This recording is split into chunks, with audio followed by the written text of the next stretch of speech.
ပြင်လာပြီလေချစ်တဲ့လွမ်းဖို့ရဲ့ငိုပါနဲ့တွေ့တိတ်တော့မောင်လွမ်းဖို့ရဲ့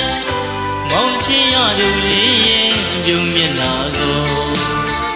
မြင်တော့ကြပြီမို့လို့ပြုံးပြပါလားမောင်လွမ်းဖို့ရဲ့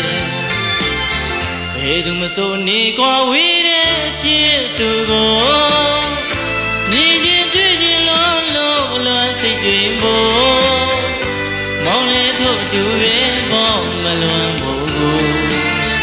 မမြင်တော့ကြခဲ့လို့လွမ်းရရဲ့ပေါ့မောင်ချစ်သူကိုလွမ်းဖို့ရဲ့မောင်သိချင်ရတဲ့အကြောင်းကိုဒီနေ့မှအပြည့်ပြောခြင်းသေးတယ်